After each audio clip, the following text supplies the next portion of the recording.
राय के पास ध्वनि विस्तारक यंत्र है तो छायाकार श्रीमान विनोद साहनी जी। प्रतियोगिता के परिणामों की घोषणा विद्यालय के वरिष्ठ समन्वयक श्रीमान राजेश साहनी जी करेंगे। तो धन्यवाद ज्ञापन हिंदी विभागाध्यक्षा श्रीमती लता सिंह के मुखारबिंद से होगा। विद्यालय के आदरणीय प्राचार्य महोदय हमारे प्रतिभागियों को शुभ संदेश देंगे। इस कार्यक्रम की समन्वयिका है श्रीमती जयंती मैडम। तो अब मैं कार्यक्रम के लिए जो नियम व शर्तें निर्धारित की गई हैं उससे आप सबको अवगत करा रहा हूं। पहला है, प्रत्येक प्रतिभागी को अपने विचार रखने के लिए अधिकतम 3 मिनट 30 सेकंड का समय दिया जाए। समय सीमा समाप्त हो जाने पर वो डिस्क्वालीफाई माने जाएंगे। किसी भी प्रतिभागी को दोबारा अवसर नहीं दिया जाए। प्रतिभागी को अपने विचार मौखिक प्रस्तुत करने होंगे, पत्र देखकर नहीं। प्रतियोगिता का परिणाम निर्णायकों के द्वारा दिए गए अंकों के आधार पर घोषित किया जाएगा, जो सर्वमान्य हो। विद्यालय के प्रत्येक सदन से 4-4 प्रतिभागियों कक्षा 7वीं व 8वीं से 2 एवं 9वीं एवं एकादश से 2 को शामिल किया गया है। सभी 4 प्रतिभागियों के कुल अंकों का योग उस सदन का कुल प्राप्तांक होगा, जिसके आधार पर उस सदन का परिणाम घोषित किया जाएगा और यह भी सर्वमान्य ही होगा। प्रतियोगिता के मूल्यांकन का आधार प्रतियोगिताओं द्वारा प्रस्तुत किए गए विषय, स्पष्टता, आवाज की स्पष्टता, शब्दों के उच्चारण एवं प्रदर्शन, इन 5 बिंदुओं पर होगा। और इसी के साथ सभी प्रतिभागियों को पुनः एक बार शुभकामनाएं देते हुए मैं शिवांगी सिंह को मंच दे रहा हूं।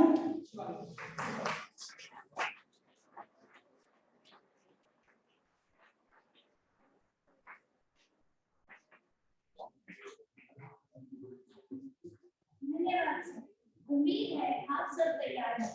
मैं कार्यक्रम की शुरुआत निम्न वर्ग से करने जा रही हूँ। कोयल काली होते हुए अपनी मधुर वाणी से सबका दिल जीती, मीठी बोली सुंदरता में 4 चांद लगा दी।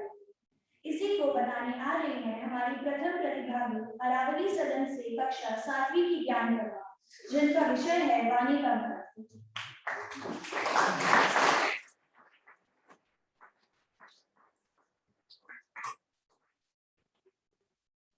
मीठी वाणी बोलना काम नहीं आसान, जिसको आती ये कला होता वही सुजान। जीवन में यदि चाहिए सबसे अपना मान, वाणी मीठी बोलना सबको अपना जान।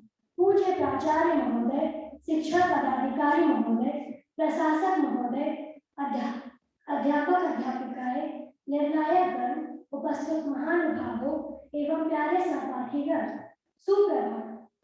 विचारों की इस अभिव्यक्ति के हिंदी प्रतियोगिता में मैं ज्ञान प्रभा अरावली सदन की ओर से वाणी का महत्व विषय पर अपना विचार रखने जा रही हूँ।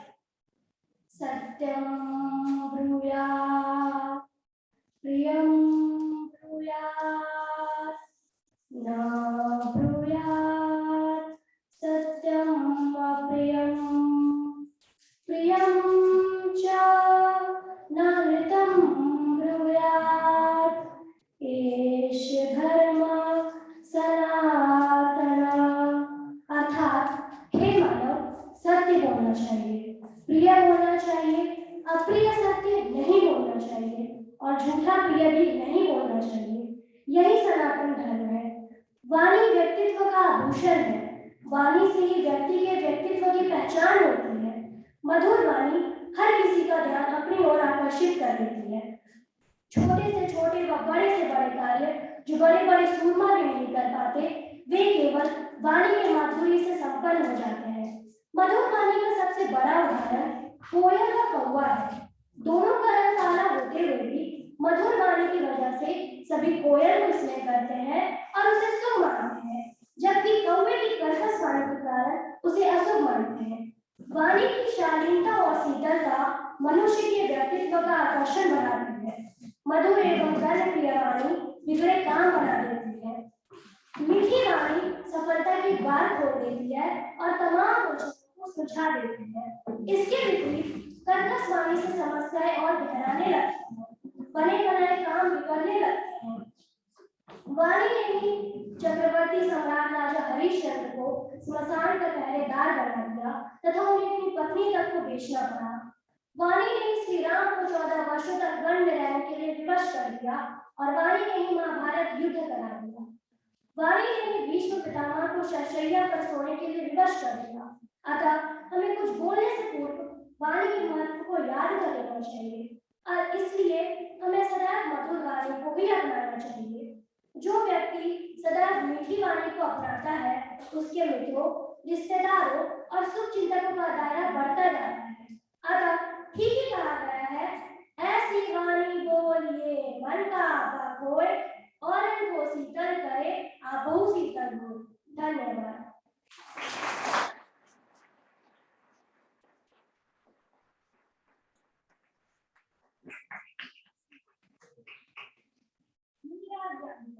हमारी दूसरी प्रतिभागी है डिग्री सत्र से कक्षा 7वीं की स्नेहा बनाई, जिनका विषय है छुट्टी का सर्वेक्षण।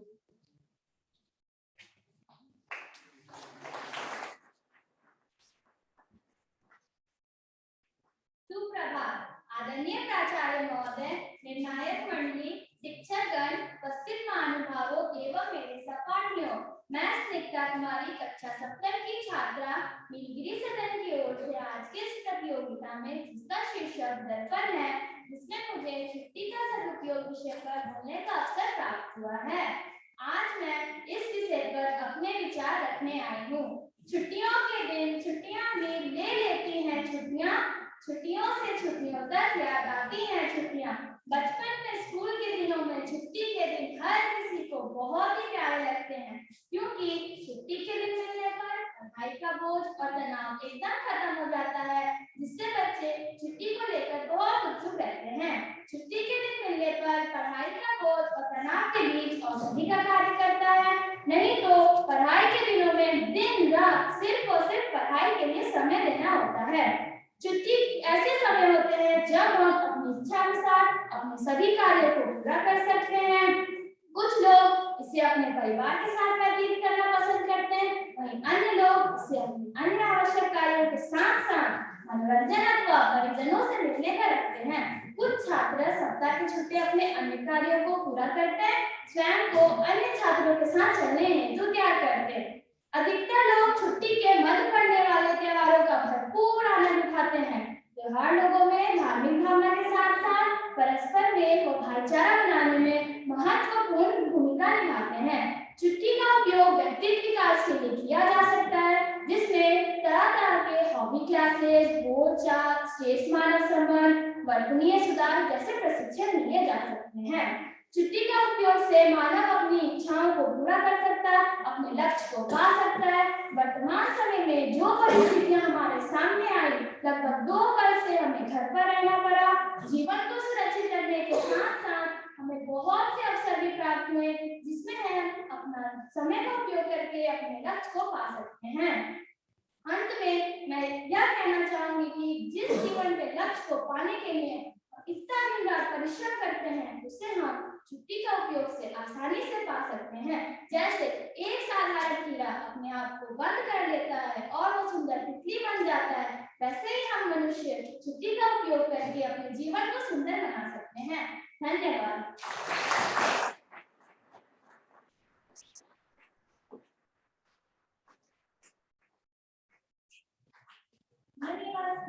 अब आ रही है शिवालिक सदन की ओर से हमारी तीसरी प्रतिभागी कक्षा 7वीं की सोफिया प्रवीण, जिनका विषय है भारतीय संस्कृति।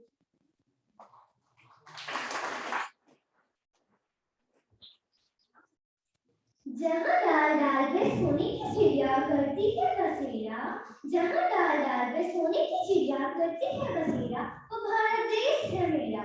सुप्रभात माननीय अध्यक्ष महोदय, न्यायाधीश, प्रधानाचार्य महोदय, शिक्षा अधिकारी, मुख्य शिक्षा अधिकारी एवं गुरुजन और मेरे माता, आप सबको मेरा प्रणाम। मैं सोफिया पंडित कक्षा सप्तम एवं शिवालिक सदन की ओर से भारतीय संस्कृति के संबंध में अपने विचार प्रकट करने जा रही हूँ। विश्व की सबसे प्राचीनतम संस्कृतियों में भारत का पहला स्थान है। यहाँ की संस्कृति की तुलना किसी अन्य देश की संस्कृति से नहीं की जा सकती। भारत की संस्कृति लगभग 5000 वर्ष पुरानी।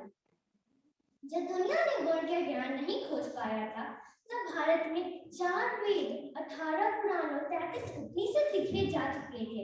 रामायण की रचना हो चुकी थी। महाभारत और गीता जैसे महाग्रंथ भी पूरे देश में एक समान ही पूछे जाते थे। जब दुनिया ने वर्ण का ज्ञान नहीं खोज पाया,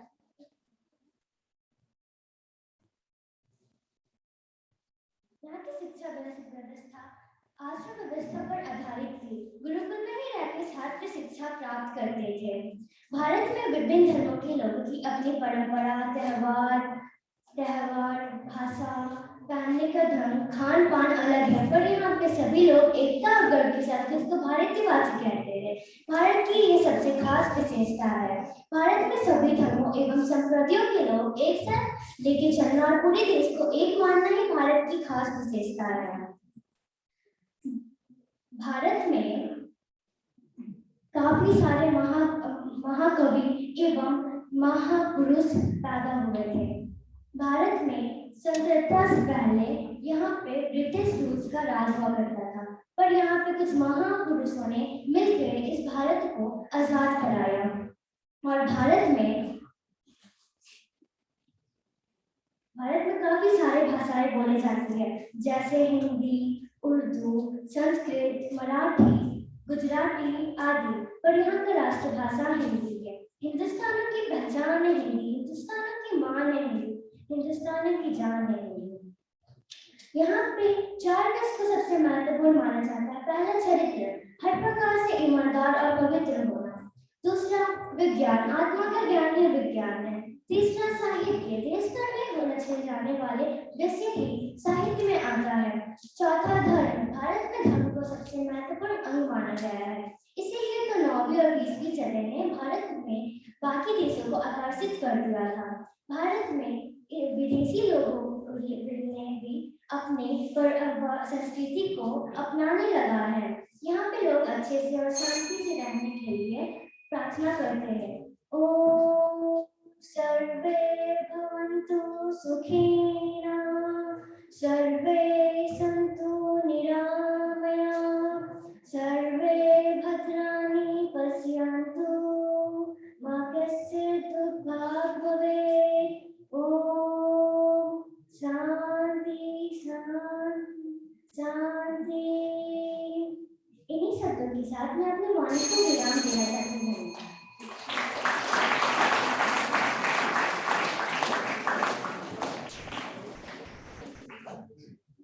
धन्यवाद सोफिया। कक्षा सप्तम से अब आ रही है विद्या सदन की जायरा साहब। एक बार फिर वाणी के महत्व को बताएं।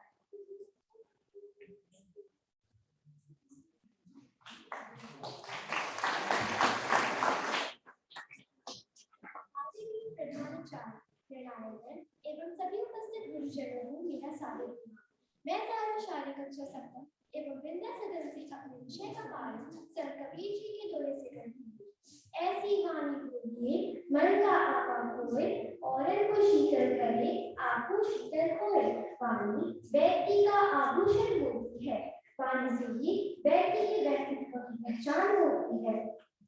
वाणी से ही लोग मन और आकर्षित होते हैं। वाणी से ही मन से क्रोध भाव और घृणा भाव नष्ट हो जाते हैं। जो काम बड़े से बड़े तलवार सूरमा नहीं कर पाते, वह काम मीठी वाणी कर सकती है।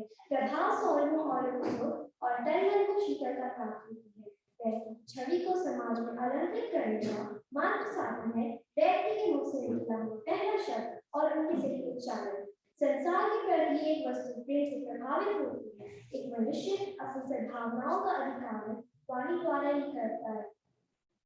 वाणी के महत्व को हम प्राकृतिक तरीके से भी समझते हैं, जैसे कि कोयल और कौवा दोनों ही कान हैं, लेकिन उनमें अंतर होता है तो सिर्फ वाणी का होता है। कोयल की मधुर वाणी हमारे मन को मोह लेती है, वहीं कौवे की वाणी हमें कर्मश करती है। प्राचीन काल में भी वाणी का महत्व के बारे में समझ लिया गया था। कई महापुरुषों ने हमें बताया है कि यह वाणी ही होती है जो मनुष्य को राजा बना देती है और हमें मार खिला देती है। धन्यवाद।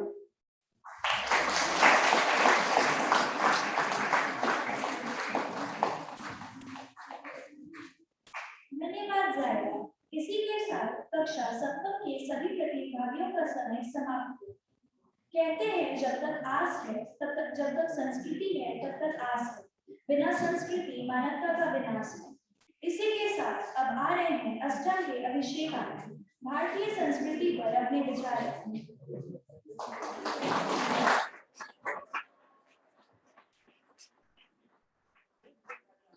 शिक्षा पदाधिकारी महोदय, प्रशासक महोदय, अध्यापक एवं अध्यापिका, निर्णायक सत नमन। आज मैं कक्षा अष्टम का अभिषेक आनंद भारतीय संस्कृति के ऊपर अपने विचार रखने जा रहा हूँ। भारतीय संस्कृति का एक गौरवमय इतिहास रहा है। भारतीय संस्कृति विश्व की प्राचीनतम, अद्भुत, अनूठा, अनुभवमय संस्कृति है। भारतीय संस्कृति में विविधताओं का अद्भुत एवं अनूठा संगम देखने को मिलता है। हमें अपनी सभ्यता एवं संस्कृति पर नाज है।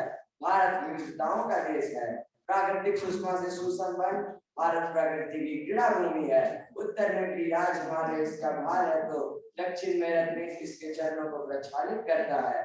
कहीं दूर दूर तक फैला समतल मैदान है तो कहीं ऊंचे पहाड़, झील, तालाबों से सुसज्जित है। यहाँ विभिन्न आचार, विचार, आकार, प्रकार, रूप, रंग, रहन सहन, रीति रिवाज, भाषा, धर्म एवं दर्शन के लोग निवास करते हैं। भारतीय संस्कृति ने विश्व को वसुधैव कुटुंबकम सर्वे भवन्तु सुखिनः सर्वे सन्तु निरामया एवं बहुजन हिताय बहुजन सुखाय का पाठ पढ़ाया है। विश्व गुरु एवं सोने की चिड़िया के नाम से भूषित हमारा देश ज्ञान, विज्ञान, त्याग, क्षमा, सत्य, अहिंसा आदि के क्षेत्रों में भी सदैव अग्रणी रहा है। भारतीय संस्कृति ने ही सबको भारतीय संस्कृति में ही हिंदू, मुस्लिम, सिख, ईसाई आदि धर्मावलंबियों के बीच आपसी भाईचारा, त्याग, प्रेम एवं सद्भाव का अद्भुत एवं अनूठा संगम देखने को मिलता है। भारतीय संस्कृति ने ही विश्व को सर्वधर्म समभाव का संदेश दिया है। मुझे गर्व का अनुभव हो रहा है कि मैं भारतीय संस्कृति की पृष्ठभूमि में पल बढ़ रहा हूँ। धन्यवाद। अब मैं अपनी वाणी को विराम देता हूँ।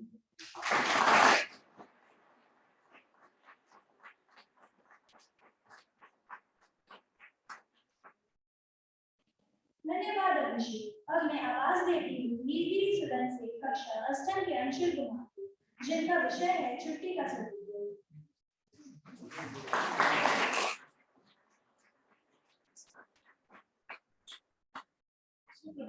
मैं अंशुल कुमार कक्षा अष्टम का छात्र नीलगिरी सदन की ओर से आज की इस प्रतियोगिता में अपना विषय रखने आया हूँ। आदरणीय प्राचार्य महोदय, निर्णायकगण, गुरुजनों एवं मेरे प्यारे सहपाठियों, आज का मेरा विषय है छुट्टी का सदुपयोग। समय हमारे जीवन में अपना महत्वपूर्ण स्थान रखता है।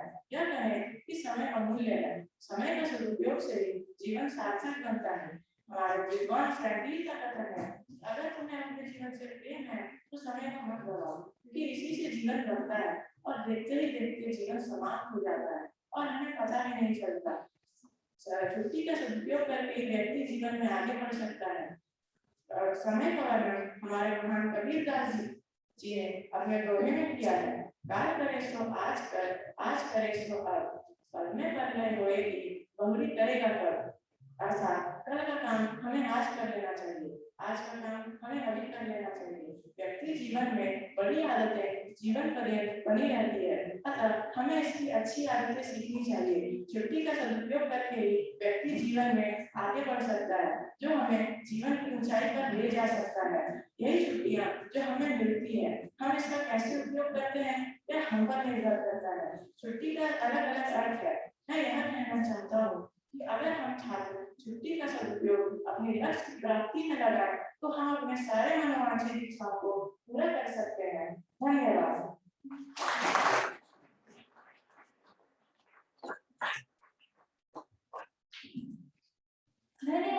जी अब अपनी वाणी को अभिव्यक्त करने शिवालिक सदन से आ रहे हैं कक्षा 8 के रशिद मोहता पुस्तक के महत्व को बताइए।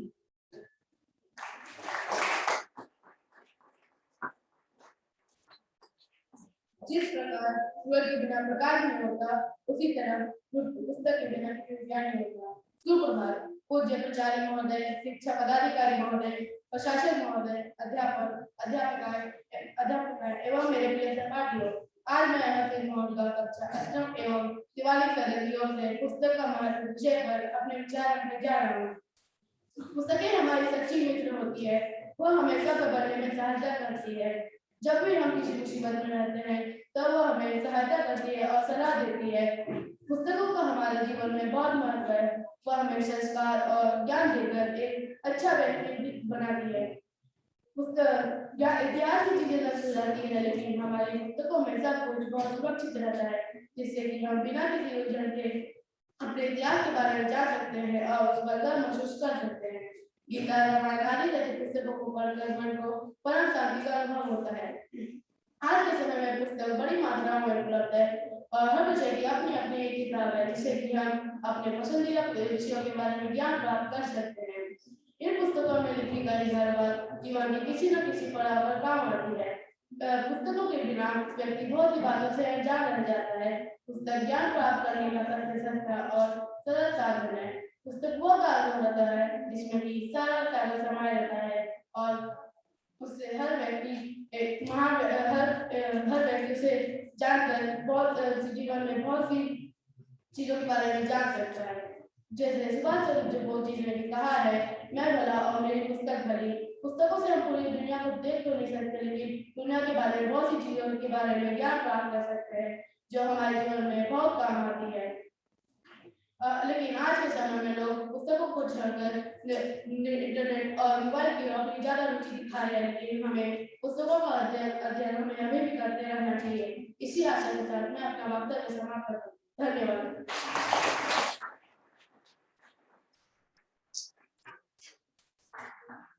धन्यवाद हर्षित। कक्षा 8 की अंतिम प्रतिभागी कन्या सदन की ओर से आ रही हैं अतीका प्रयास। इनका भी विषय पुस्तक का महत्व है।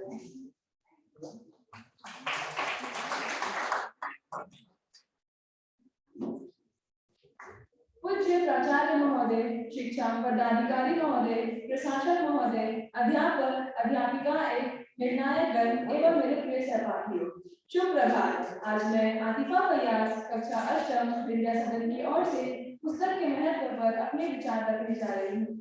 कहा जाता है कि जिस व्यक्ति की मित्रता पुस्तकों से हो जाती है, उसे जीवन में किसी अन्य मित्र की आवश्यकता नहीं पड़ती। मित्रों में सर्वश्रेष्ठ उनकी पसंदीदा पुस्तकें हो जाती है। पुस्तकें ज्ञान प्राप्त करने में सहायक होने के साथ साथ जीवन के दर्शन को समझने में भी उपयोगी है। व्यक्ति के चहुमुखी व्यक्तित्व के विकास के लिए पुस्तकों की भूमिका बढ़ जाती है। लोकमान्य बाल गंगाधर तिलक जी ने कहा था कि मैं नर्क में भी पुस्तकों का स्वागत करूंगा, क्योंकि इनमें वह शक्ति होती है कि ये जहां भी होंगी वह जगह स्वर्ग बन जाएगी। तिलक जी की बातों से ये स्पष्ट होता है कि पुस्तकें केवल ज्ञानार्जन का ही साधन नहीं, बल्कि सुख, आनंद, उत्साह, उल्लास आदि को बढ़ाने में भी महत्वपूर्ण है। गांधी जी ने भी कहा था कि पुराने वस्त्र पहनो और नई किताबें पढ़ो। पुस्तकें पढ़ने से व्यक्ति जीवन की प्रत्येक कठिनाइयां तथा विभिन्न परिस्थितियों में भी अपने आप को सकारात्मकता की ओर ले जाकर स्वयं का मार्गदर्शन कर जीवन को नई दशा और दिशा प्रदान कर सकता है। इतिहास को जानने के सर्वोत्तम तथा विश्वसनीय स्रोतों में पुस्तकों का अहम योगदान रहा है। किसी भी सभ्यता या संस्कृति के इतिहास तथा परंपराओं को जीवित रखने का काम पुस्तकों ने ही किया है। परंपराएं पूर्वजों द्वारा अर्जित वह ज्ञान है जो नवीनतम तकनीकी से भी हासिल करना दुर्लभ है। भारतीय इतिहास को जानने के स्रोतों में पुस्तकें वैदिक काल से लेकर आज तक अपनी अतुल्य श्रेणी में स्थापित है। पुस्तकों से ही इतिहास के विभिन्न कालखंडों के राजनीतिक, सामाजिक, आर्थिक एवं सांस्कृतिक परिस्थितियों का पता चल पाता है। विश्व की अधिकांश क्रांतियों तथा पुनर्जागरण में साहित्य का योगदान उल्लेखनीय रहा है। हमारे जीवन में पुस्तकों का बहुत महत्व है। पुस्तकें ज्ञान का भंडार है। इंसान दुनिया में आते और जाते रहते हैं, लेकिन उनका कार्य, विचार, ज्ञान, संस्कृति हमेशा के लिए पुस्तकों में रह जाता है। इसलिए पुस्तकों का महत्व आज भी हमारे जीवन में बहुत है। हाँ, यह जरूर है कि कंप्यूटर के युग में जहाँ हर कार्य इंटरनेट से सुलभ है, आज गूगल की मदद से कोई भी किताब इंटरनेट पर पढ़ी जा सकती है, लेकिन वास्तविक रूप में पुस्तकों का महत्व आज भी बरकरार है। इसलिए आधुनिक तकनीक के साथ हर वर्ग को पुस्तकें पढ़नी चाहिए। अंत में मैं पुस्तक के महत्व पर एक कविता बोलना चाहूंगी। कुछ होती है हल्की, कुछ होती है भारी, लेकिन इनमें होती है जीवन की हर जानकारी। अक्सर कुछ नया करने का इनसे ही बनता ख्वाब है।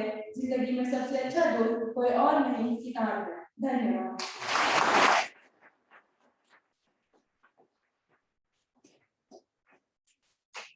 धन्यवाद। इसी के साथ प्रथम वर्ग की प्रतियोगिता पूर्ण हुई। अब उच्च वर्ग से कक्षा नवम एवं एकादश के प्रतिभागी जो अपने अपने विचार को रखने वाले कक्षा नवीं से सर्वप्रथम आ रहे हैं अरावली सदन की अंतरा कुमारी, जिनका विषय है बच्चों के विकास में विद्यालय का योगदान।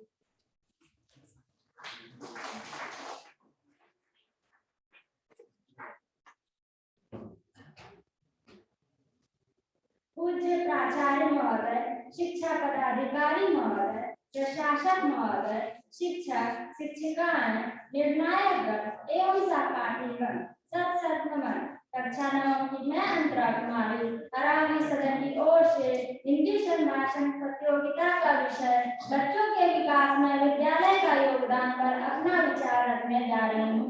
विद्यालय बच्चों को घर तथा बाहरी संसार से जोड़ने का कार्य करते हैं। व्यक्तित्व का सामंजस्यपूर्ण विकास करने में विद्यालय का बहुत बड़ा योगदान है।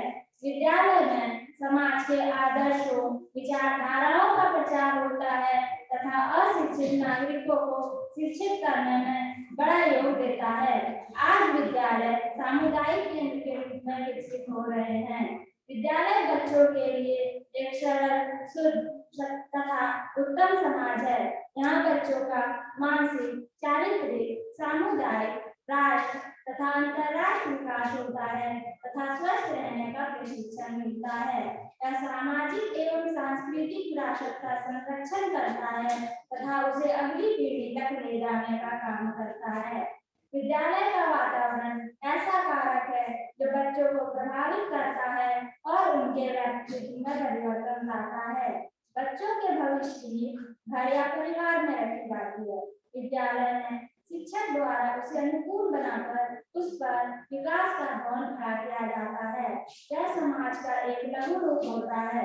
यहाँ बच्चों में सामाजिक सहयोग, सहनशीलता, अनुशासन, सहानुभूति और सामाजिक चेतना जैसे गुणों का विकास होता है।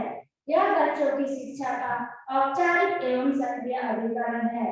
बच्चों के विकास में विद्यालय का योगदान प्राचीन काल में भी देखने को मिल जाता है। दशरथ पुत्र राम को मर्यादा पुरुषोत्तम का पाठ गुरुकुल में ही मिला था। श्री कृष्ण को एक आदर्श मित्रता का पाठ भी उनके गुरुकुल में ही मिला था और अर्जुन को लक्ष्य वेदन का ज्ञान भी गुरुकुल में ही मिला था। शिक्षा कभी न डूबने वाला सूर्य है जो अपनी रोशनी चारों ओर फैला सकता है और वह हमें विद्यालय में ही मिल पाता है। अतः हमें विद्यालय को महत्व को समझना और स्वीकार करना चाहिए। अब मैं अपनी वाणी को विराम देती हूँ। धन्यवाद।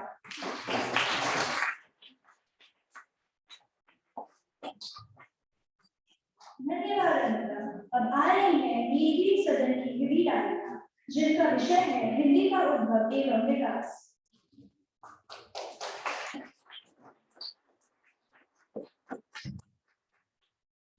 हिंदी भाषा नहीं, भावों की अभिव्यक्ति है। ये मातृभूमि पर मन मिटने की भक्ति है।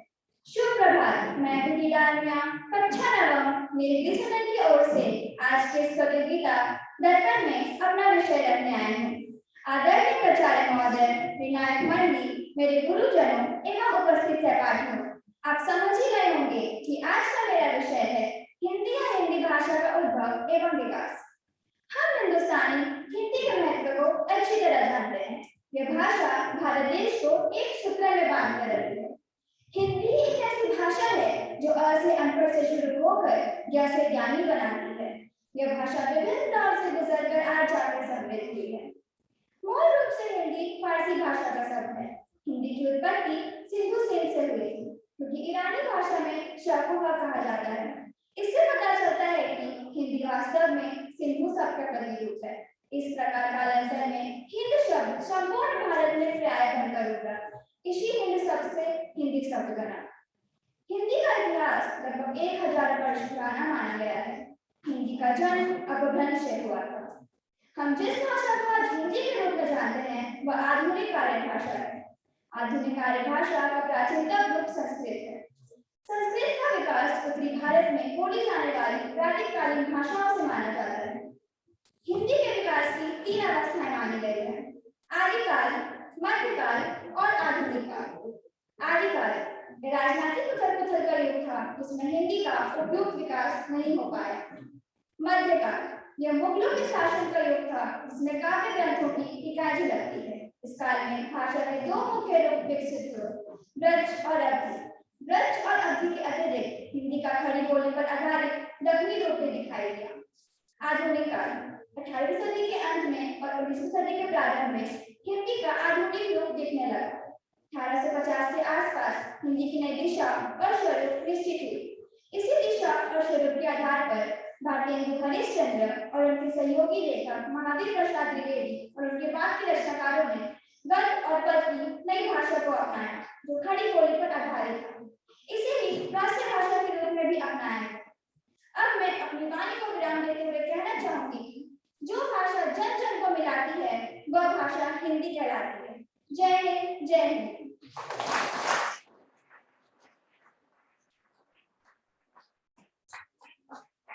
धन्यवाद गुरु। कक्षा नवम से शिवालिक सदन की ओर से आ रहे हैं आदित्य स्वरूप, विश्व महामारी विषय के।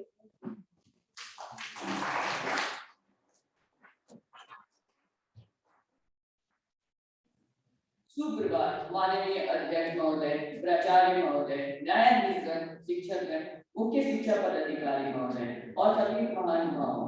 मैं आदित्य स्वरूप कक्षा नवम एवं शिवालिक सदन की ओर से आप सबके समक्ष यहाँ उपस्थित हूँ अपने विचार विश्व महामारी पे रखने, जो कुछ इस प्रकार है। उन संक्रमित महामारियों को विश्व महामारी कहा जाता है जो एक बहुत बड़े भूभाग में फैल चुकी हो। इतिहास में हमें चेचक, तपेदिक, हेजा जैसी विश्व महामारियों का वर्णन मिलता है। 14वीं शताब्दी में फैली गई ब्लैक डेथ नामक विश्व महामारी विश्व की सबसे बड़ी महामारी। इसमें अनुमानित 17 से 20 करोड़ लोगों की मृत्यु हो गई थी। हाल ही में 12 मार्च 2020 को विश्व स्वास्थ्य संगठन ने कोरोना को एक महामारी घोषित की है। कोरोना वह महामारी है जिसे हमने खुद ही देखा तथा महसूस किया है। इसमें हमने अपने प्रियजनों को मरते देखा, अपने प्रियजनों को खोया, लेकिन हमारी परिस्थिति ऐसी थी कि उनकी सहायता नहीं कर सकते थे, क्योंकि कहा जाता था कि यह बीमारी हवा से भी फैलती है। इस बीमारी की शुरुआत चीन में हुई, वहां से फैलते हुए रूस, फ्रांस, ब्रिटेन, जर्मन, भारत इत्यादि देशों में आ गई। इस बीमारी से मृत्यु की संख्या इतनी बढ़ गई थी कि लोगों को दफनाने के लिए जगह नहीं मिल रही थी। यहाँ तक कि लोगों की लाशों को नदियों तथा तालाबों में बहा दिया जा रहा था। अस्पतालों में बेड की कमी हो गई थी, यहाँ तक ऑक्सीजन सिलेंडर्स भी नहीं मिल रहे थे। लेकिन इन महामारी से न ही सिर्फ मनुष्य के स्वास्थ्य पर एक गहरा असर पड़ता है, बल्कि इसका एक बहुत गहरा असर बच्चों की शिक्षा पर भी पड़ता है। एक छात्र होने के कारण मैंने खुद से महसूस किया है कि ऑनलाइन कक्षा में जब हम शिक्षा से दूर रह के कक्षा करते हैं, हमें कई तरह की कठिनाइयों का सामना करना पड़ता है। लेकिन वही जब हम शिक्षक के सामने बैठ के पढ़ते हैं, हम अपने प्रश्नों को शिक्षक के सामने रख सकते हैं और उनके उत्तर शिक्षक से ले सकते हैं। जब यह महामारी आती है तब पूरे देश की अर्थव्यवस्था चरमरा जाती है, यहाँ तक लोगों की नौकरियां चली जाती है और ऐसी भयावह स्थिति आ जाती है कि लोग डर से घर से निकलते हैं। उसी वक्त हमने कोरोना काल में यह देखा कि जब कोई घर से निकल नहीं रहे तब चिकित्सक अपने हमारी सहायता के लिए घर से बाहर निकले, अपने प्राणों को दांव पे लगा के। इसमें हमने कितने ही चिकित्सक को उनकी जान होते हुए देखी, क्योंकि वह कोरोना संक्रमित के संपर्क में आ चुके थे। कोरोना सब करे, करुणा करे ना कोई, करुणा करे तो कोरोना करे तो कोई। इसका अर्थ यह है कि कोई जब एक महामारी आती है, कोई किसी की सहायता नहीं करना चाहता है। अगर हम सब सबकी सहायता करेंगे तो हम इन महामारियों से निपट सकते हैं। हर महामारी हमें कुछ ना कुछ सिखा कर जाती है। कोरोना महामारी ने हमें यह सिखाया है कि हम लोगों से दूर रह के भी लोगों की सहायता कर सकते हैं। हमारे पास ऐसी चीजें, ऐसी साधनें उपलब्ध हैं कि लोगों से दूर रह के भी उनकी सहायता कर सकते हैं। आखिर में मैं आप सबसे यही उम्मीद करूंगा कि हम प्रकृति को दूषित ना करें और प्रकृति को स्वच्छ रखें। इसी के साथ मैं आदित्य स्वरूप अपनी वाणी को विराम देता हूँ। धन्यवाद।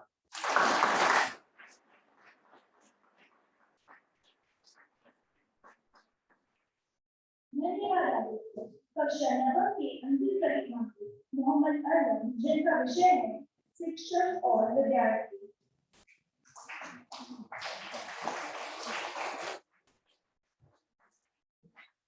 आदरणीय प्राचार्य महोदय, शिक्षक पदाधिकारी महोदय, प्रशासक महोदय, अध्यापक एवं अध्यापिकाएं और मेरे प्यारे सहपाठीगण, सुप्रभात। मैं इस विचारों की अभिव्यक्ति हिंदी प्रतियोगिता में मोहम्मद अरवम, कक्षा 9वीं का छात्र विद्या सदन की ओर से शिक्षक और विद्यार्थी विषय पर अपने विचार रखने जा रहा हूँ।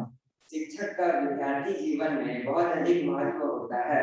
वह उनके जीवन में विकास में प्रारंभिक अवस्था के साथ परिपक्व होने तक बहुत अधिक महत्वपूर्ण भूमिका निभाते हैं। गुरु या शिष्य का संबंध केवल विद्यार्थियों को शिक्षा देना ही नहीं, बल्कि हर मोड़ पर उसका हाथ थामने के लिए तैयार रहते हैं और उसके मन में उभरे हर सवाल का जवाब देते हैं और उसे सही सुझाव भी देते हैं और विद्यार्थियों को आगे बढ़ने के लिए सदा प्रेरित करते हैं। मानव समाज में शिक्षा प्रदान करना और शिक्षा ग्रहण करना दोनों ही महत्वपूर्ण कार्य माने जाते हैं। ज्ञान के अभाव के बिना मनुष्य को पशु समान माना जाता है और बिना गुरु के ज्ञान प्राप्त नहीं होता। ज्ञान को शिक्षा प्रदान करने और ग्रहण करने के लिए गुरु और शिष्य का संबंध बना है। शिक्षक का दर्जा समाज में हमेशा से ही पूज्य रहा है। कोई उसे शिक्षक कहता है, कोई उसे आचार्य कहता है, कोई उसे गुरु कहता है। ये सभी शब्द एक ऐसे व्यक्ति को चित्रित करते हैं जो सबको ज्ञान देते हैं, सिखाते हैं और जिनका योगदान किसी भी देश या राष्ट्र को निर्माण करने में सहायता करते हैं। सही मायने में कहा जाए तो एक विद्यार्थी ही अपने शिक्षक का जीवन बढ़ता है और विद्यार्थी ही शिक्षक की आधारशिला है। शिक्षक और विद्यार्थी के संबंध तो प्राचीन काल से है। जैसे एकलव्य ने अपने दाहिने हाथ का अंगूठा काटकर अपने गुरु द्रोणाचार्य को दे दिया। इससे यह स्पष्ट होता है कि शिक्षक के आदेश का पालन करना विद्यार्थियों का सर्वोत्तम धर्म होता है। और यही नहीं, मुनि और विश्वामित्र ने राम लक्ष्मण को शिक्षित किया है और संदीपन गुरु ने श्री कृष्ण को ज्ञान के साथ सहज और सरल जीवन जीने का भी पाठ पढ़ाया था। शिक्षक और विद्यार्थी का संबंध दूध और पानी की भांति होता है। जैसे दूध में मिला पानी दूध ही कहलाता है, उसी प्रकार एक अच्छा चरित्रवान शिक्षक का विद्यार्थी भी अच्छा चरित्रवान कहलाने का अधिकारी होता है। जहाँ शिक्षक का दायित्व विद्यार्थियों को शिक्षा देना है, वहाँ विद्यार्थियों का भी कर्तव्य है उसी शिक्षा को ग्रहण कर जीवन में उन्नति पाता हुआ सदैव शिखर पर पहुंचकर अपनी शिक्षक, समाज और राष्ट्र का नाम ऊंचा करने का गौरव प्राप्त करे। अब मैं अंत में शिक्षक और विद्यार्थी विषय पर कुछ कहना चाहूंगा। गुरु कुमार शिष्य कुंभ है, गड़ी गड़ी काढ़े फोड़, अंतर हाथ सहार दे, बाहर मारे चोट। धन्यवाद।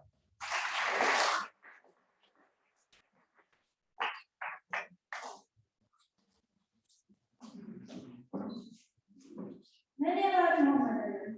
अब प्रतियोगिता अंतिम चरण तक पहुंच गई। कक्षा 11वीं से आ रही हैं अरावली सदन की दीपिका किस्कू, जिनका विषय है विश्व महामारी।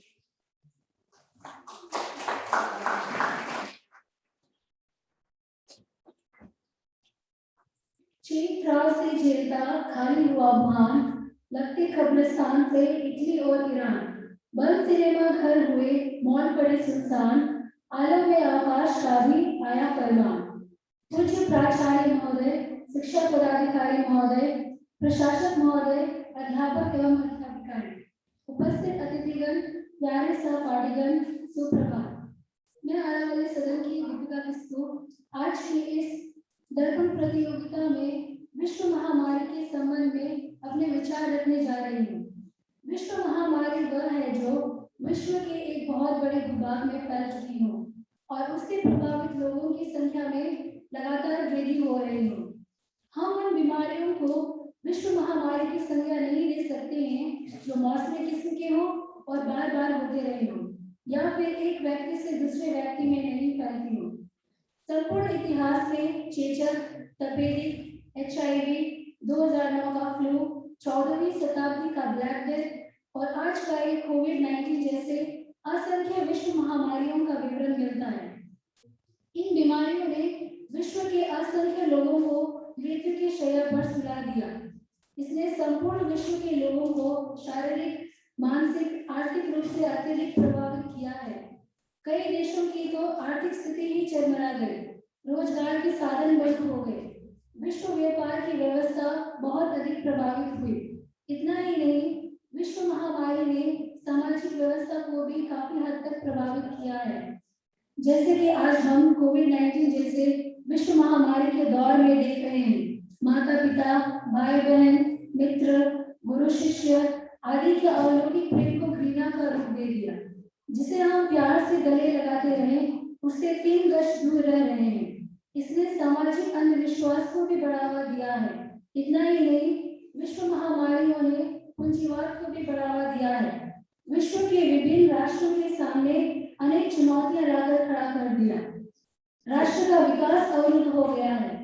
इतना सब होने पर भी हम मानवों का सबसे बड़ा कर्तव्य यह हो जाता है कि यदि महामारी फैल रही है तो हमें स्वतः सावधानियां बरतें, सरकार द्वारा उठाए गए नियमों का पालन करें, मानव मूल्यों का पालन करें, रोकथाम के सभी उपायों को अपनाएं एवं अंधविश्वास को बढ़ने न दें, सबको जागरूक करें। तूने आकर खोल दी एक विचित्र दुकान, तूने आकर खोल दी एक विचित्र दुकान, 2 चीजें ही आंख में, चिता और स्मशान। धन्यवाद।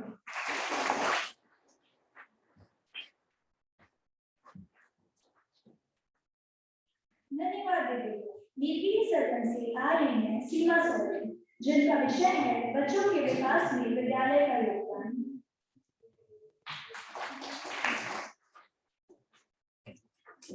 आदरणीय प्राचार्य महोदय, निर्णायक मंडली, गुरुजनों, उपस्थित छात्र छात्राओं एवं मेरे सहपाठियों, सुप्रभात। मैं सीमा सोरेन, कक्षा 11वीं की छात्रा, नीलगिरी सदन की ओर से आज की इस प्रतियोगिता दर्पण में अपने विषय बच्चों के विकास में विद्यालय का योगदान पर अपने विचार रखने जा रही हूँ। वर्तमान समय में विद्यालय बच्चों के जीवन में महत्वपूर्ण स्थान रखता है। आज हम बिना विद्यालय अपना स्कूल के समाज की कल्पना नहीं कर सकते, लेकिन वर्तमान समय में बच्चों के विकास में विद्यालय महत्वपूर्ण स्थान रखता है, लेकिन काल एवं परिस्थिति के अनुसार इसके विभिन्न रूपों को देखा गया है। वर्तमान शिक्षा प्रणाली में बच्चों के जीवन में विद्यालय महत्वपूर्ण स्थान रखता है, चाहे वो प्राथमिक विद्यालय हो, उच्च विद्यालय हो या मध्य विद्यालय। प्राथमिक विद्यालय अवस्था में छोटे बच्चों के अनन्य क्रिया घर से स्कूल तक और पड़ोस से समाज तक के विश्व और संचार माध्यमों द्वारा विश्व प्रवेश में लगातार होती रहती है। समाज उसे ऐसा नागरिक बनाने की आवश्यकता करता है कि अपने योग्यता की इच्छित सीमा का उत्तरदायित्व पूर्ण व्यवहार करे। समाज की आवश्यकताओं के अनुसार यह महत्वपूर्ण है कि बच्चों के लिए बनाए गए पाठ्यक्रम संतुलित हो, जिसमें किसी एक पक्ष के दूसरे पक्ष की तुलना में अनावश्यक बल न लिया जाए। अभिभावक और शिक्षकों के लिए यह महत्वपूर्ण है कि बच्चों के लिए आवश्यकताओं को समझे तथा माता पिता और शिक्षकों के द्वारा उन आवश्यकताओं की पूर्ति न हो सकने की आवश्यकताओं को समझने की कोशिश करें। बच्चों के अनुकूल विकास विद्यालय में ही मिलता है। विद्यालय बच्चों को समाज और संसार से जोड़ने का कार्य करता है। विद्यालय में ही एक अशिक्षित मानव को एक आदर्श नागरिक बनाता है। इस प्रकार बच्चों के विकास में विद्यालय का योगदान एक महत्वपूर्ण भूमिका निभाता है। धन्यवाद।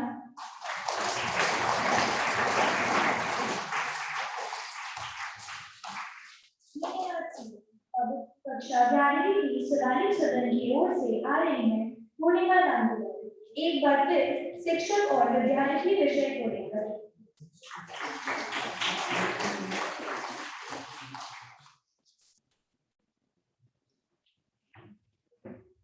परम पूज्य प्राचार्य महोदय, प्रशासक महोदय, शिक्षा पदाधिकारी महोदय, अध्यापक एवं अध्यापिकाएं, सहपाठीगण, सुप्रभात। मैं पूर्णिमा कुंतुकार, कक्षा पदाधिकारी एवं शिवालिक सदन की ओर से शिक्षक और शिक्षार्थी के संबंध में अपने विचार रखने जा रही हूँ। गुरु गोविंद दोहु खड़े काको लागू पाए, बलिहारी गुरु आपने जिन गोविंद को बताया। कबीरदास जी ने इस दोहा में गुरु की महिमा का वर्णन किया है। वे कहते हैं कि जीवन में कभी ऐसी परिस्थिति आ जाए कि गुरु और ईश्वर हमें एक साथ खड़े मिले तो हमें किसके शरण में पहले जाना चाहिए। वे कहते हैं गुरु ही है जो हमें ईश्वर से परिचय कराया है, इसीलिए गुरु का स्थान ईश्वर से भी ऊंचा है, इसीलिए हमें गुरु के शरण में पहले जाना चाहिए। शिक्षक का दर्जा समाज में हमेशा से ही पूजनीय रहा है। कोई उसे गुरु कहता है, कोई शिक्षक कहता है, कोई आचार्य कहता है, तो कोई अध्यापक या टीचर कहता है। ये सभी शब्द एक ऐसे व्यक्ति को चित्रित करते हैं जो सभी को ज्ञान देते हैं, सिखाते हैं और जिनका योगदान किसी भी देश या राष्ट्र के भविष्य का निर्माण करने में सहायता करते हैं। शिक्षा ही समाज की आधारशिला है। एक शिक्षक अपने जीवन के अंत तक अपनी भूमिका अदा करते हैं और समाज को सही राह दिखाते हैं। इसीलिए शिक्षक को समाज में उच्च दर्जा दिया गया है। माता पिता बच्चे को जन्म देते हैं, उनका स्थान कोई नहीं ले सकता। उनका कर्ज हम किसी भी रूप में नहीं उतार सकते, लेकिन शिक्षक ही है जिन्हें हमारी भारतीय संस्कृति में माता पिता के बराबर दर्जा दिया गया है, क्योंकि शिक्षक ही है जो हमें इस समाज में रहने योग्य बनाते हैं। सफल जीवन के लिए शिक्षा बहुत उपयोगी है, जो हमें एक गुरु द्वारा प्रदान की जाती है। एक शिक्षक द्वारा दी गई शिक्षा ही एक शिक्षार्थी के जीवन में सर्वांगीण विकास का मूल आधार है। शिक्षक ही है जो एक शिक्षार्थी में उचित आदर्शों का स्थापना करते हैं। इसीलिए शिक्षार्थी को अपने शिक्षक प्रति सदा आदर और कृतज्ञता का भाव रखना चाहिए। इसी आशा के साथ मैं अपनी वाणी को विराम देती हूँ। धन्यवाद।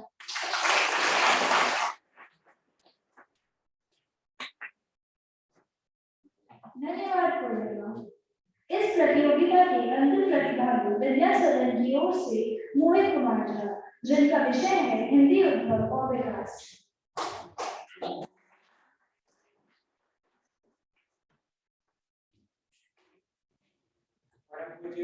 प्रधान अध्यापक, प्राचार्य महोदय, प्रशासक महोदय एवं यहाँ मेरे बहुत सारे सहपाठी सुप्रभात। मैं मोहित कुमार झा कक्षा 12 का छात्र विद्या सदन का प्रतिनिधित्व करते हुए अपने विषय हिंदी भाषा का उद्भव एवं विकास पर अपने विचार रखने जा रहा हूँ। हिंदी हमारे देश की राष्ट्रीय भाषा है।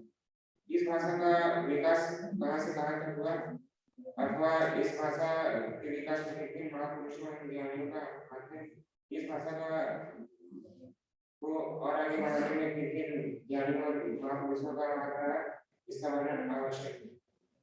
संस्कृत इस दुनिया की सबसे प्राचीन भाषा है। इस भाषा को देव भाषा एवं आर्य भाषा भी कहा जाता है।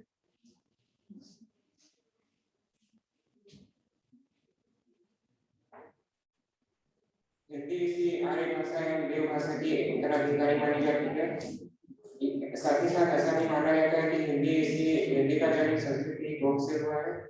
संस्कृत का प्रचलन भारत में 1500 ईस्वी पूर्व से लेकर 1000 ईस्वी पूर्व तक रहा है और जब इस भाषा का उच्चारण आम लोगों के लिए कठिन हो गया तो इस भाषा का विभाजन दो भागों में हुआ, जिसे कि वैदिक भाषा और लौकिक संस्कृत भाषा का नाम दिया। वैदिक संस्कृत उस संस्कृत भाषा को कहा जाता है इसमें कि वेद और सदों का जिक्र आता है, जबकि लौकिक भाषा को उस भाषा को कहा जाता है जिसमें कि रामायण, महाभारत तथा नाटक आदि ग्रंथ लिखे गए। साल 500 ईस्वी पूर्व से लेकर के पहली शताब्दी तक जाकर के यह भाषा पाली भाषा में बदल गई, जिसमें भी जाकर के बौद्ध धर्म का प्रचार हुआ। पहली शताब्दी के बाद इस भाषा में कुछ और बदलाव आया और यह भाषा प्राकृतिक भाषा कहलाई। इस भाषा से जाकर के बाद में पश्चिमी हिंदी और उत्तरी हिंदी का जन्म, जिससे कि आज तक हमारी हिंदी का जन्म। इसी के साथ मैं वाणी को विराम देना चाहता हूँ।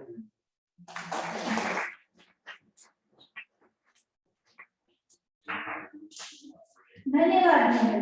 अब मैं बालिका सर को मंच पर आने के लिए आमंत्रित करती हूँ।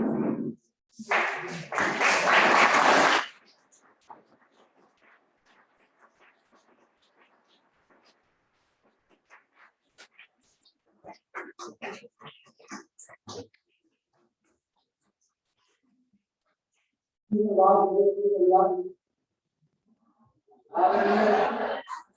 प्राचार्य महोदय, शिक्षा अधिकारी, उपस्थित अतिथिगण, हमारे अध्यापक, अध्यापिकाएं, छात्र छात्राएं, आज हम सभी हिंदी प्रतियोगिता दर्पण, जिसका शीर्षक दर्पण रखा गया था, जिसमें अपने बच्चे अपने विचारों की अभिव्यक्ति की, इसी पर आधारित कार्यक्रम था।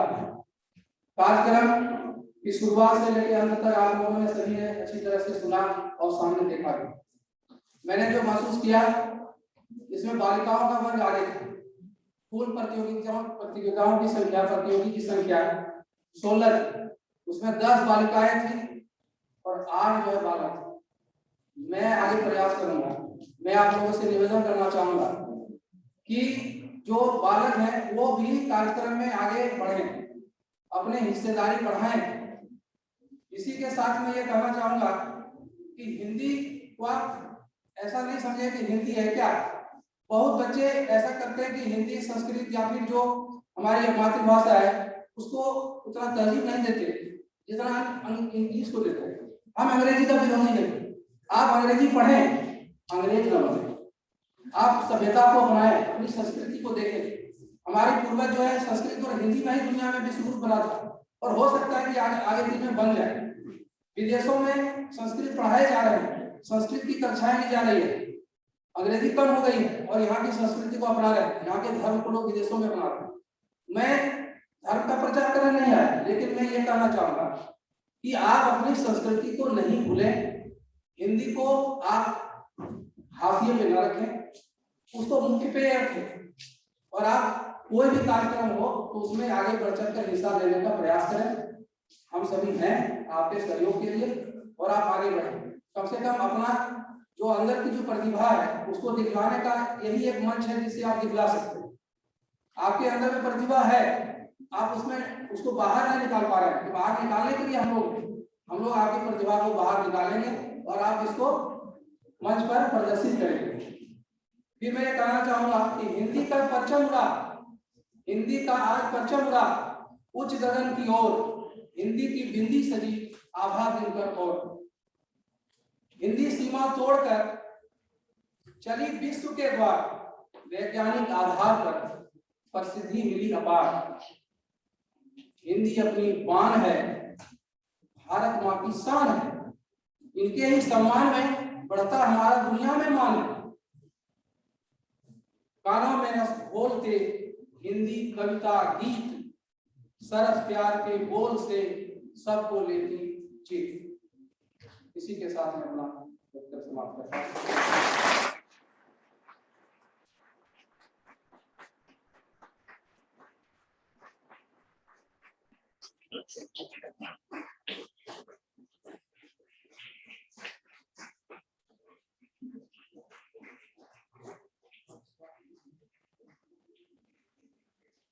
धन्यवाद सर। अब कुछ ही क्षणों की प्रतियोगिता का परिणाम हमारे सामने है।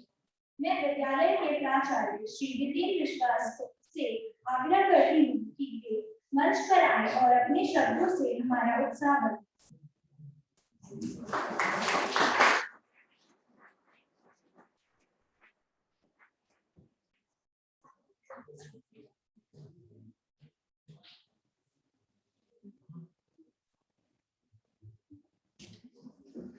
Once again, good morning.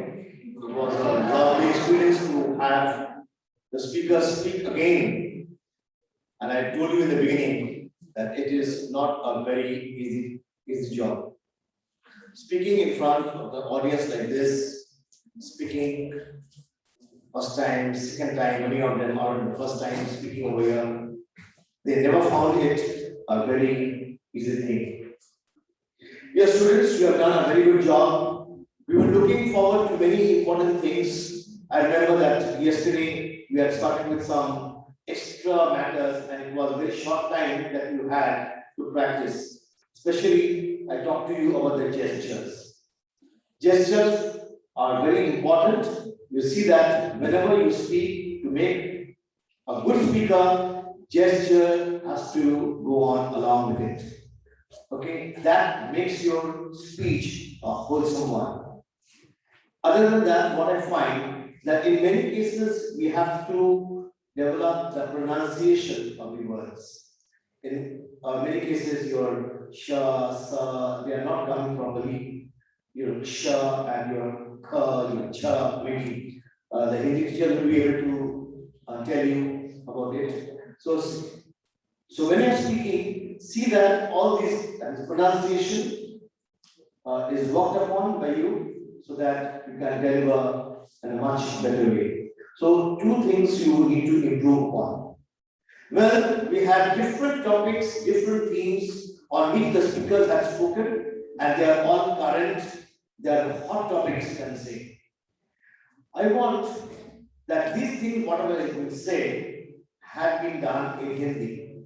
Now, what you require is, please, the same speakers, translate them into English so that in the assembly you can orate that in English. So prepare this in English so that once again you get an opportunity to speak on stage during the assembly on different topics that you had.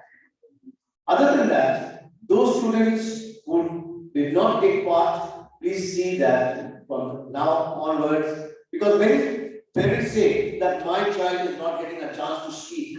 Why not the school is giving a chance? We always want to give because our numbers are small, so there is a lot of opportunity for the students to speak, to learn, to communicate. So take these opportunities. Speak to your coordinators, speak to your class teacher. Ma'am, sir, I want to speak. Please give me a chance. You don't have to say please, they will give you a chance.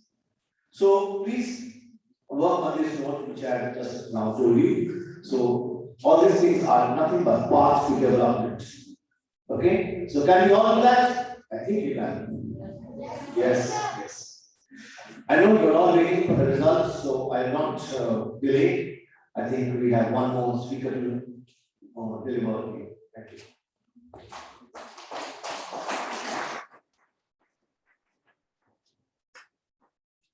धन्यवाद sir, आपने हमारा मनोबल बढ़ाया। अब मैं Rajesh sir से अनुरोध करती हूँ वे मंच पर आकर प्रतियोगिता का परिणाम घोषित करें।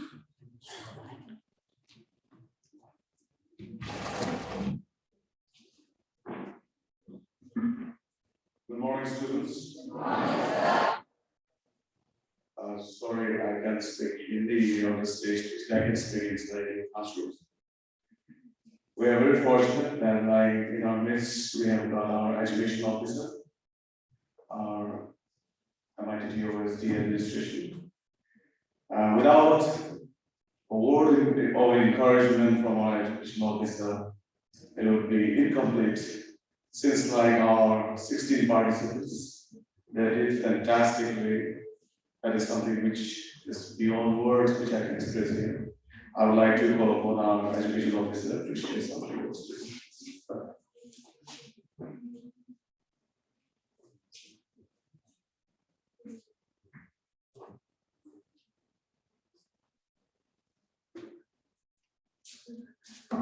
तो आज मैं शुरू करता हूँ सभी को सुप्रभात बोल के। A very good morning to all of you, to Principal Sir, to SDMIT, to our senior administrator, and to everyone. बस मैं यही बोलना चाहता हूँ कि हिंदी हमारी मातृभाषा है और किसी तरह से भी इनको हमको नजरअंदाज नहीं करना चाहिए। इंग्लिश हमें इसलिए सीखना पड़ता है क्योंकि if I go outside the country, अगर देश के बाहर जाके तो what language am I going to communicate with? उनको तो हिंदी नहीं आती होगी, तो हमें इंग्लिश सीखना पड़ रहा है। So these two languages like Hindi and English are both treated as official language of the Indian government. So Hindi को हमें उस तरह से देखना है जिस तरह से हम इंग्लिश को देख रहे हैं, ठीक है? Understood by everyone? So we should make sure that we give equal importance to both the languages, Hindi and English. A very wonderful performance. I would really like to appreciate all of you for carrying out such a good oratory experience over here. Yes, like principals have said, you need the courage, you need the push from inside to come up and deliver over here. Yes, there are a few shortcomings, but we can certainly overcome it. Yes, the principals have said about the pronunciations. So So we need to be more emphasizing over our word pronunciation. तो इस चीज को भी आप लोग ध्यान रखें, इस चीज के ऊपर भी आप लोग काम कीजिए. So certainly you will come out with full laurels. I really enjoyed the morning. Thank you everyone. Thank you.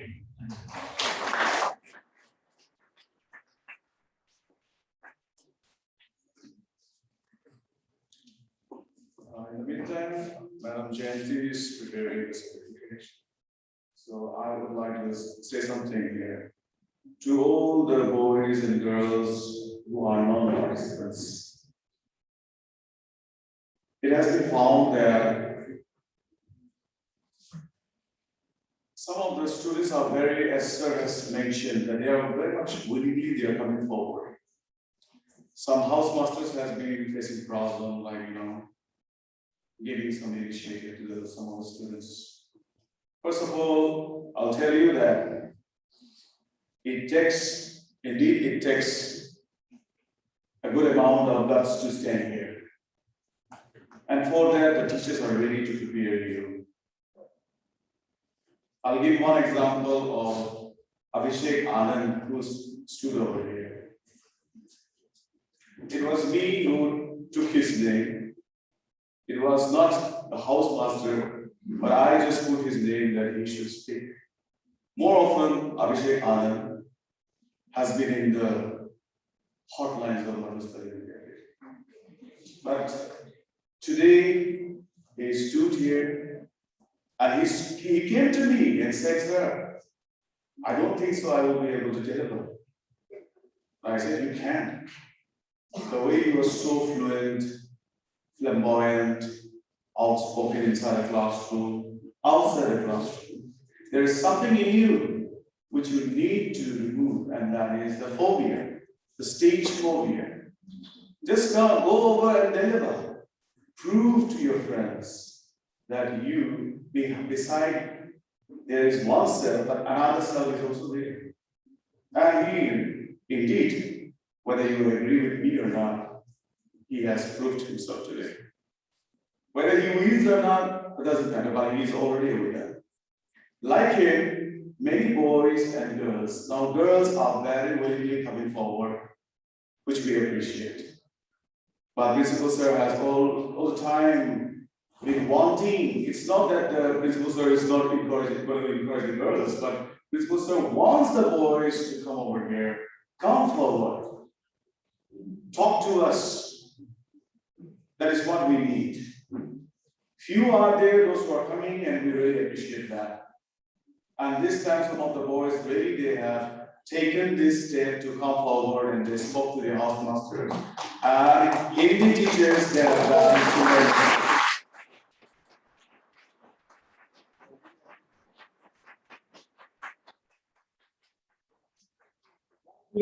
what we like about our teachers and our students, I'll say, because I am overseeing everything from one angle. Ideas, activities are going on. Christmas program practices are going on. The same students.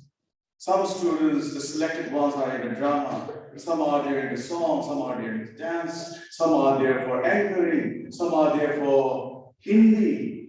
Everything the practices were going on in parallel. We didn't have time. And the days when the moment we started our regular classes from class 6 onwards, we all indulged, we got engaged a good number of activities. And without your support, without the support of the students, and without the support of our respective teachers, really you guys have done tremendously well. And this is the outcome. Today, when these 16 participants, they spoke their heart out. We didn't feel at all like they have taken a paper and they have by heart it and they're standing. Yes, they have learned it, point after point. But still, I could see that the phobia, the fear, it had got diminished today. And the next time when they will stand here, and I hope that today's program would be an inspiration to many students. From class 7, class 6 students are watching, class 7 are watching. You have seen your friends. and they stood here before you. The next turn, it should be you. We should not only see the same face coming over here. We should not just get the feedbacks from the parents that like only those who are taking part in the online program, the same teachers we can see in the newsletter for the offline programs. We want new faces. Yes, you will make mistakes. Who does not make mistakes? It doesn't matter. Come and deliver. The happiest person will be your parents. Some of the students were not willing. I spoke to the parents straight away and I just mentioned that your son and daughter is denying. I'm trying to smart him up, but he is not happy. And the father said, "Unka naam daliye, hum dekhte hain." This was the statement I got from the other end. Unka naam daliye sir, hum dekhte hain kaisa le karta hai. I was very happy. Very good. So I spoke. And sometimes I enforce the students that you should do it. But sometimes some students are there, those who predict that they will fall sick on that particular day. And their even prediction is that I might go to my nanny's house.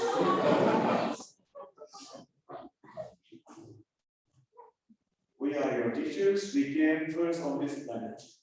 The result is ready.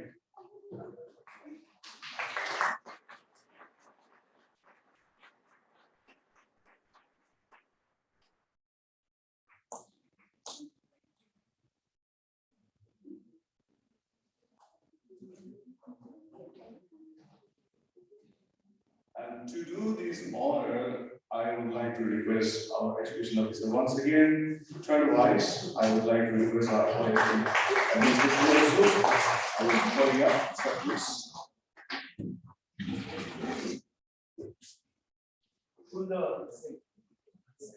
This one. Podium.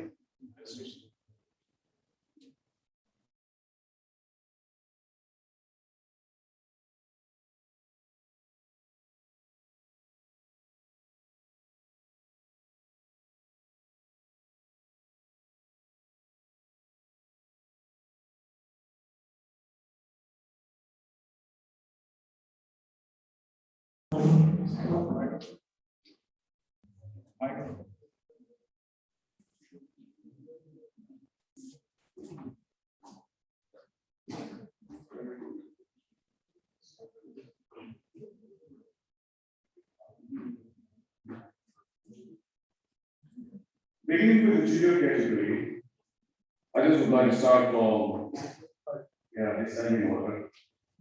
From descending order, everybody has won this time. It's fantastic. The third position. Yeah.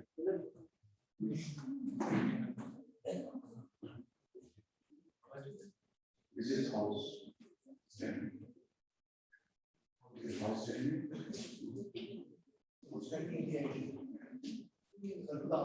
Okay.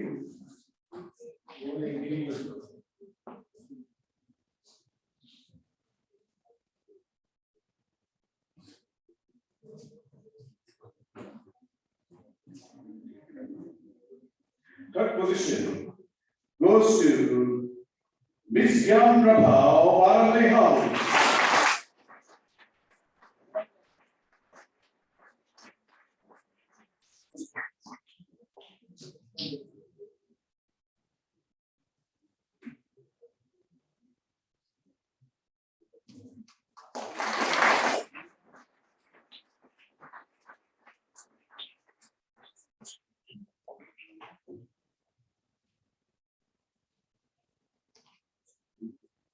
Second position goes to Nilgiri House, Snigdha Kumari.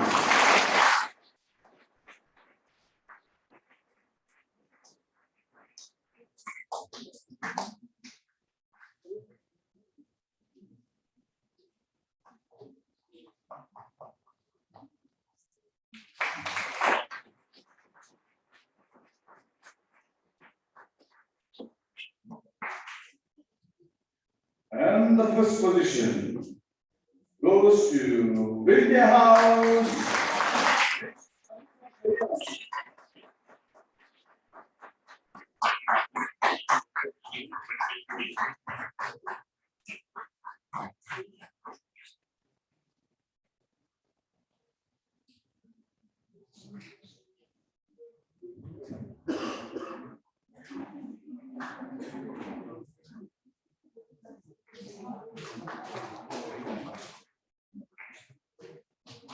Senior category. Senior category starting from third position. We have got another one from Vidya House, Muhammad Alam.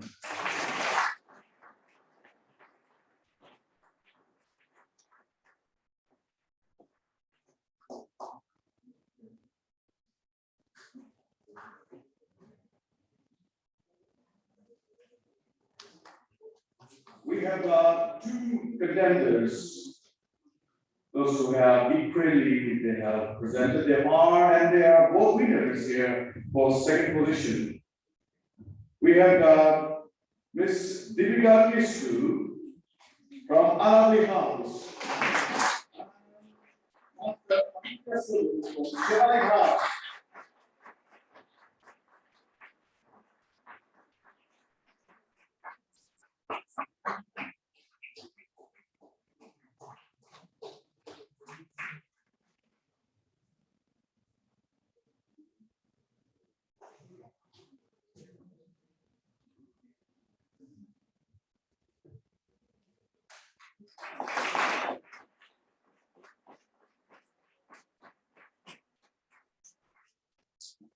Thank you.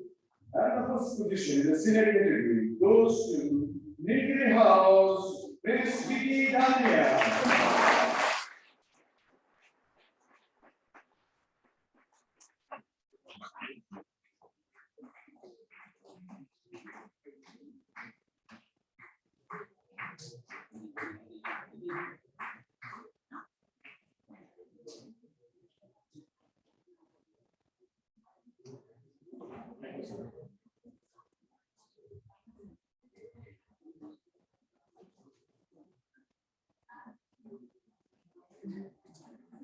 And to house standings for junior category. For junior category, the third position goes to Shivalik House.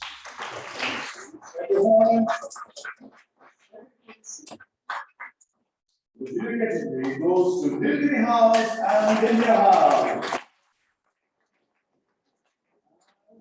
It goes to Arabica.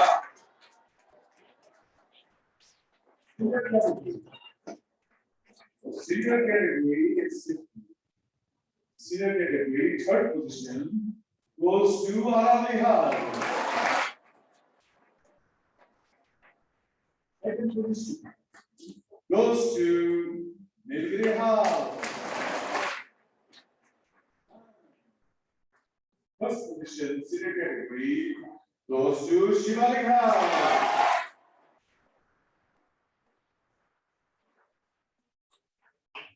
And so we have gone the presentation on. We have got certification of appreciation, which we will be handing over later on. For the time being, the rest of the time.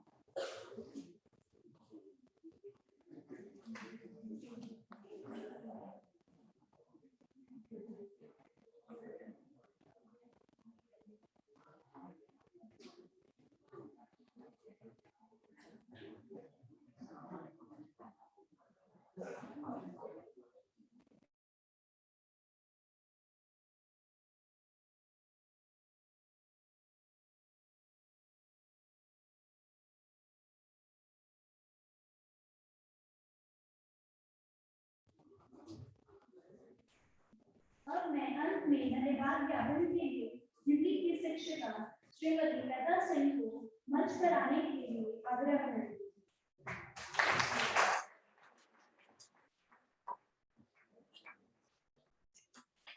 Thank you.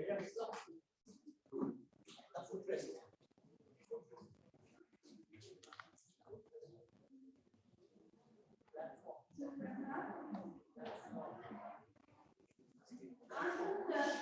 बार फिर से अपने इस सुरम्य सभागार में उपस्थित होकर कार्यक्रम कर रहे हैं। इसके लिए सर्वप्रथम ईश्वर को हम धन्यवाद देते हैं। मैं विद्यालय के चेयरमैन श्री किशन कुमार केजरीवाल सर को धन्यवाद देती हूँ, जिनके कारण हमें आज ये अवसर मिला। मैं मधुस्थली विद्यापीठ के प्राचार्य श्री विकान विश्वास को धन्यवाद देती हूँ, जिन्होंने हिंदी में विचारों की अभिव्यक्ति प्रतियोगिता का अवसर प्रदान किया। साथ ही हमारा उत्साह बढ़ाने के लिए यहाँ उपस्थित शिक्षा पदाधिकारी श्रीमान अमरीश चटर्जी एवं MITT के OSD एडमिनिस्ट्रेटर श्री नीलेश कुमार को धन्यवाद देती हूँ, जिन्होंने यहाँ आकर हमारा उत्साह बढ़ाने दिया। मैं विद्यालय के प्रबंधक श्रीमान ओपी थॉम्सन का आभार व्यक्त करती हूँ, जिनके सहयोग के बिना प्रत्यक्ष रूप से कार्यक्रम करना संभव ही नहीं था। मैं विद्यालय के सभी गुरुजनों का आभार व्यक्त करती हूँ, जिनके सहयोग से कार्यक्रम सफलतापूर्वक हो पाया। साथ ही सीनियर कोऑर्डिनेटर एवं एक्टिविटी कोऑर्डिनेटर को धन्यवाद देती हूँ, जिन्होंने अपना अमूल्य सहयोग दिया। प्रतियोगिता का न्यायपूर्वक निर्णय देने के लिए आज के न्यायाधीशों को धन्यवाद देती हूँ। साथ ही अंक तालिका निर्माण करने के लिए मैं सहयोगी शिक्षकों को धन्यवाद देती हूँ। मंच के संचालन के लिए मंच संचालिका को विशेष रूप से धन्यवाद है। साथ ही सभी प्रतिभागियों को धन्यवाद है, जो अपना लगन और मेहनत के साथ प्रतियोगिता में हिस्सा लिए। प्रत्यक्ष या अप्रत्यक्ष रूप से उन सभी विद्यालय परिवार के सदस्यों का मैं धन्यवाद ज्ञापन करती हूँ, जिनके सहयोग से कार्यक्रम सफलतापूर्वक हो पाया। एक बार फिर धन्यवाद।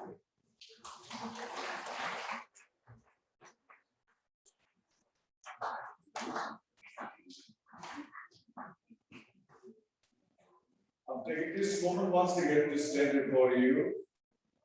Yes, thank you, ma'am, for one of the things. We just would like to felicitate the rest of the participants.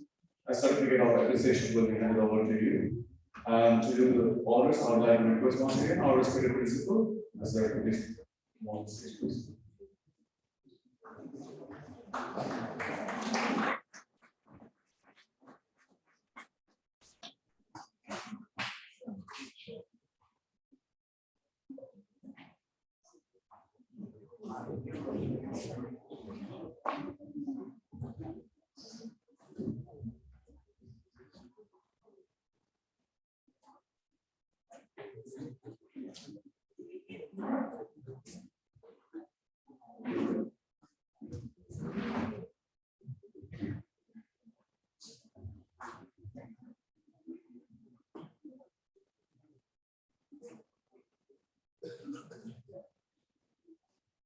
Calling out the participants for receiving certificate of appreciation.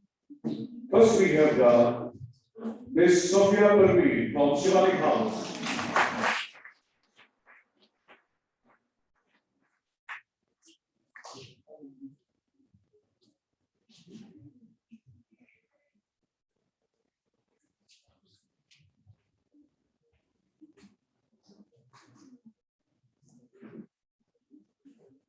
Next, we have from Vidya House, Ms. Zaira Sharif.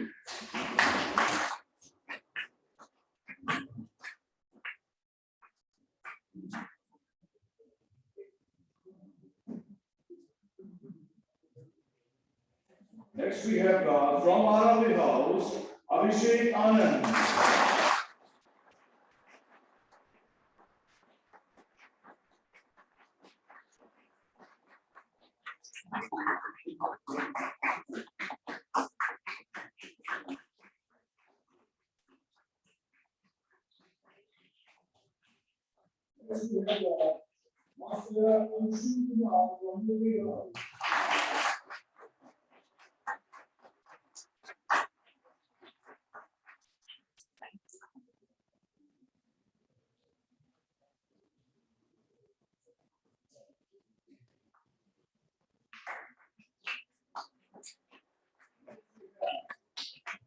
Master Harshit Mohanka from Shivalik House.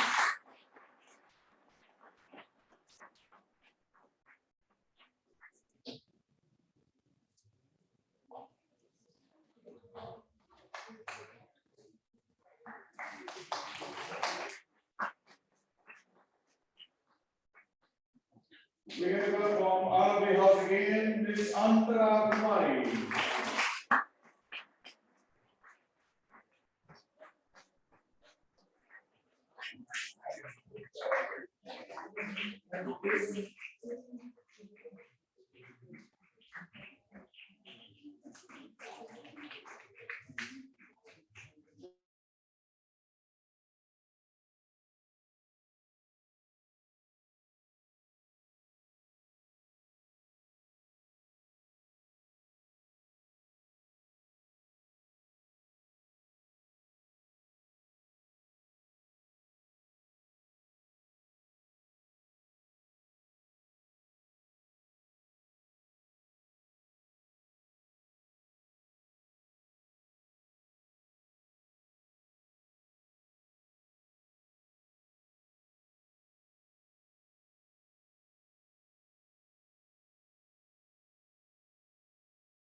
Media House, we have Master Mohit Marcha.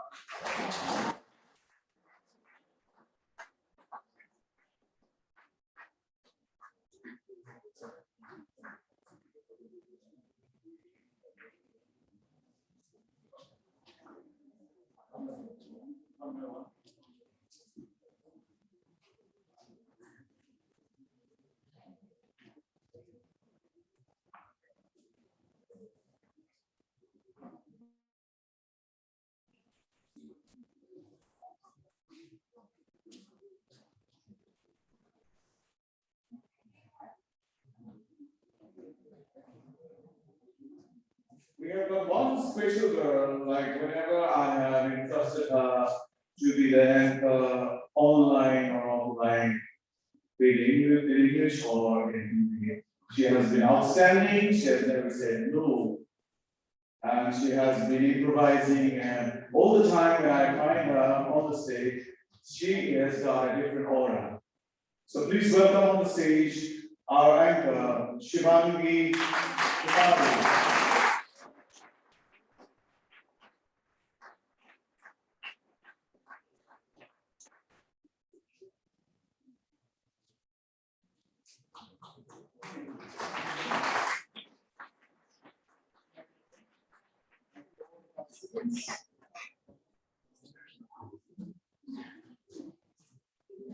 This is a very small announcement, but it's very important. Tomorrow, there will be one essay competition sometime during the day. Every class will be given separate topics. For that, the topics will be given to you. Once you are at home, you will be receiving your WhatsApp. We want everyone to prepare. Try to get ready with the topics original writing. Please see that you don't copy any writing. The best 3 of the class will be taken or collected for using them in the magazine, and they will be also certified for that. So please get ready with those. We are giving you 1 day time only to practice, to think over, so that you get in the class but 45 minutes to 45 to 50 minutes to write that particular article. It has to be around about 250 words. Okay, so 250 to 300 words articles you will be writing. So the topics will be set and given to you in the WhatsApp group class wise. Every class will get 3 topics. From that topic, the best one which you think is okay. see that no one should copy from one another over the phone. Okay, this is not an exam. That doesn't mean that you have to do it with a common sense. Thank you very much. The boys, nearly 1.5 or 2 hours, you have been standing.